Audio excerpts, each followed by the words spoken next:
नमस्कार दोस्तों, स्वागत है आपका हिंदी नॉलेज शो में। दोस्तों, आज आपको पता चल जाएगा कि अंतर्राष्ट्रीय राजनीति और जियोपॉलिटिक्स से ज्यादा क्रूर चीज कुछ भी नहीं होती, क्योंकि पिछले 24 घंटों में एक देश ने ऐसा पाला बदला है जिसे देखकर पूरी दुनिया हैरान है, खासकर कि अमेरिका। क्योंकि अमेरिका जिस देश को अपना सबसे करीबी सहयोगी बताता था, जिसे अपना सबसे मजबूत साथी कहता था, वो अब पाला बदलकर रूस की गोद में बैठा है। और सबसे हैरानी की बात यह कि ये पाला बदलने वाला देश कल तक रूस के खिलाफ मिसाइलें ताने बैठा था, अपने लड़ाकू विमान भेज रहा था, नौसैनिक युद्धाभ्यास कर रहा था रूसी सीमा के पास। यहां तक कि रूस भी चीन के साथ मिलकर इस देश के खिलाफ बड़े युद्धाभ्यास करने में जुटा हुआ था और लग ऐसा रहा था कि इनके बीच में भी युद्ध हो सकता है। लेकिन पिछले 24 घंटों ने हमें यह बता दिया है कि जियोपॉलिटिक्स के अंदर कुछ भी कभी भी पूरी तरीके से संभव है, किसी भी चीज को नकारा नहीं जा सकता। वहीं इस पूरे मामले से भारत सबसे ज्यादा खुश है, क्योंकि भारत की तो मौज आ चुकी है। मैं ऐसा क्यों कह रहा हूं, चलिए इस पूरे मामले को विस्तार से समझाता हूं।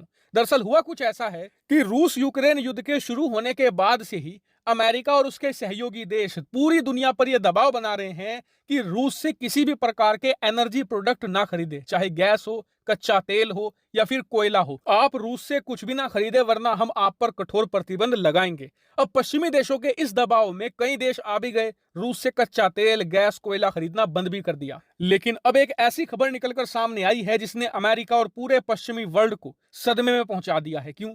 क्योंकि उनका एक बहुत ही पक्का सहयोगी जापान, जिसके साथ मिलकर वो पूरी दुनिया को डरा रहे थे, धमका रहे थे कि रूसी तेल, गैस, कोयला मत खरीदो, अब वही उनका पक्का सहयोगी जापान रूस की गोद में जाकर बैठ चुका है। और ये पूरे पश्चिमी वर्ल्ड के लिए सबसे बड़ा झटका माना जा रहा है, क्योंकि जापान तो वो देश है जो अमेरिका के साथ मिलकर पूरी दुनिया के अलग अलग देशों को डरा रहा था, धमका रहा था कि रूसी तेल मत खरीदो। अब वही जापान ने ऐलान कर दिया है कि वो खुद रूसी तेल खरीदेगा, और ना सिर्फ खरीदेगा बल्कि ऑयल की एक्सप्लोरेशन में बहुत ही बड़ा योगदान भी देगा। और आपको बता दूं कि इसमें भारत भी शामिल होगा। वो कैसे? दरअसल आप स्क्रीन पर देखिए, यह है रूस का ईस्टर्न इलाका, और यहां पर आप देखिए यह है मैप में साकलेन आइलैंड।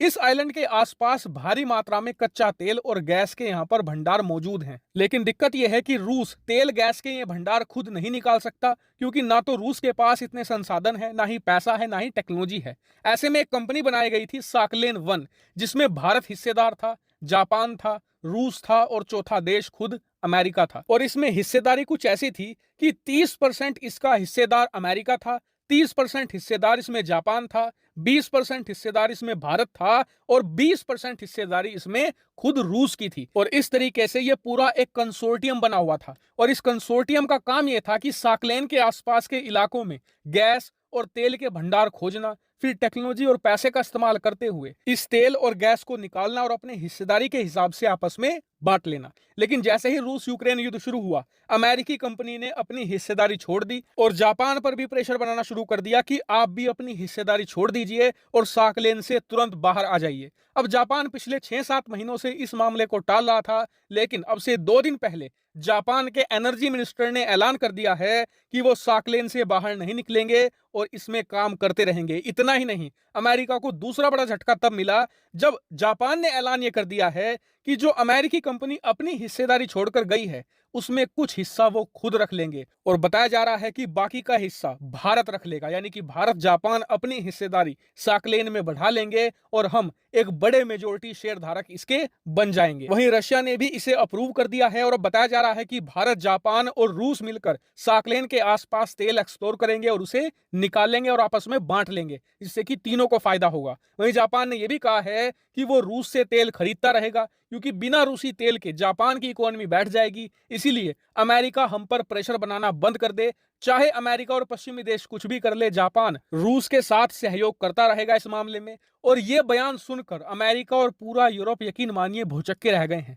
क्योंकि जापान को वो चूहा समझते थे और वो चूहा 24 घंटों में शेर कैसे बन गया ये उन्हें भी नहीं पता चला। लेकिन अभी पश्चिमी देशों के लिए ये झटके की शुरुआत है, क्योंकि खबर आई है कि रूस ने जापान से एक बड़ी मदद भी मांगी है। रूस ने यह कहा है कि जी, हमारे यहां से पश्चिमी देशों की कार कंपनियां सब कुछ छोड़ छाड़ कर जा चुकी हैं, हमारे यहाँ पर कारें नहीं बनती, और इसके अलावा चीन से जो कारें आती हैं वो बहुत ही घटिया क्वालिटी की होती है।